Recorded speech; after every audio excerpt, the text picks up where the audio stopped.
we won't be catching flies with them.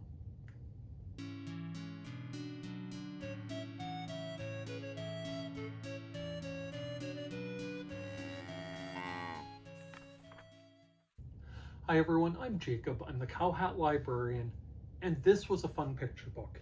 It is Chopsticks Are by Chloe Ito Ward and Lynn Scurfield. As the story starts, well, actually it's not much of a story. It's an ongoing discussion of what chopsticks are. As we all know, they're a cooking tool and such, and you can eat with them. But this book goes into far, far more detail about how they can be used to fry fish and blend things and swirl and whirl, that you can actually use them to eat a surprising number of things once you get good and keep your hands clean, including chips and popcorn and cheese puffs.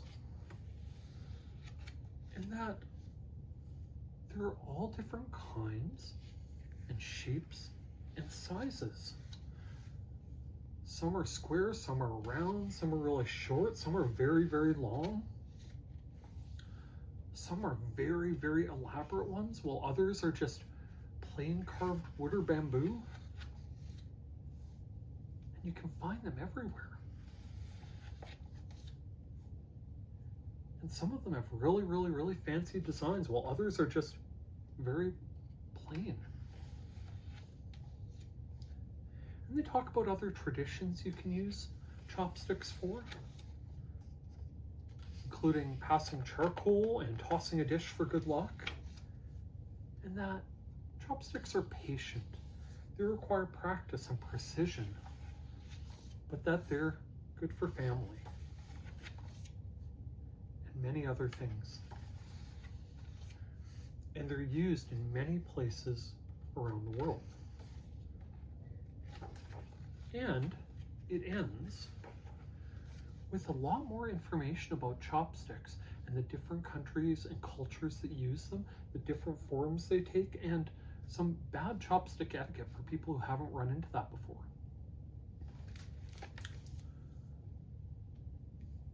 This was a solid effort.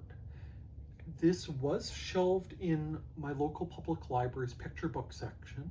I could just as easily see it being in an easy nonfiction section, an information book teaching kids about chopsticks as part of a look at cultures beyond their own in Western Canada.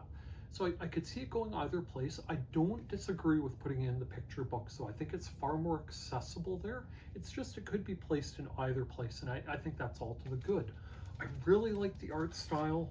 It was very, very colorful, wonderful drawings of food that looks pretty appetizing, and just intricate drawings of indoor scenes and tables crowded with family members. I really, really liked the art style. It was colorful and well done and appealing. Beyond the illustrations, the text was fine. By the end, I got a little bit tired of the chopsticks are, chopsticks are, chopsticks are, but I do understand it was a stylistic choice and it ties in with the book's title, and I appreciate that it lets you pick out isolated sentences that explain what chopsticks are to various people. It did get a little tiring for me to read to my daughters by the end.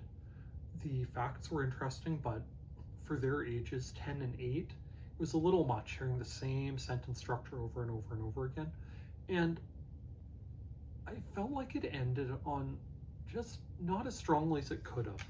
When it talks about chopsticks being a gift, a blessing for long life, and for friendship that lasts forever. I thought that was a great place to end the book. End on longevity, end on happiness, end on friendship. So I feel ending on that friendship line was perfect. But then the author takes a step back and talks about geography, where chopsticks are used, and then names some Southeast Asian countries, and then concludes that, yeah, they're used around the world too. And they're for you and me. And it just feels like a little bit of a letdown. You're building up to all this great stuff about families and health and good living and friendship, and it seemed like the perfect capper. And then geography? and You and Me. It felt like a weak ending. If you stop the book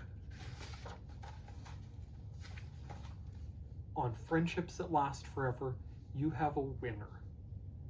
And the extra stuff that sort of tailed off from there, it took it down to maybe a silver medal. Still, I like it. I think this book might work best for kids who've been introduced to chopsticks, but still tend to lump Southeastern Asian countries and cultures together, as so many people do. And it's a really, really nice, gentle, fair introduction that says, you know what? These cultures and these countries use chopsticks a lot. But hey, there are a lot of differences in their chopsticks. And it leaves the reader to make that next step that's saying, whoa, if there are all these differences just in their chopsticks, just in this one cooking and eating utensil, how many other differences are there? And it opens their mind to that possibility that, hey, you shouldn't lump these cultures together. Hey, someone from Japan is very different and distinct from someone in Korea and China and Thailand and Malaysia and Cambodia and everywhere else. And I think that's a really, really great message. And I think this was a very, very gentle introduction to that line of thinking for the younger crowd.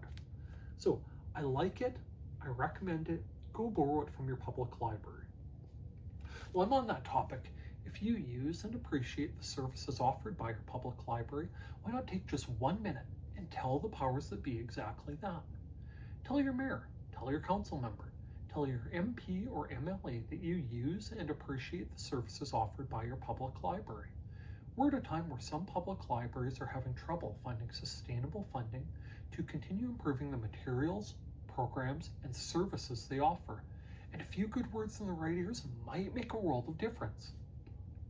If by some chance you're a library staff member, don't forget, watching my videos counts as professional development time. With that, thanks for listening to me pick this one apart with chopsticks. By all means, please like, please subscribe, and please check back to see what else I have to talk about from the Cow Hat Library. Thank you. Bye now.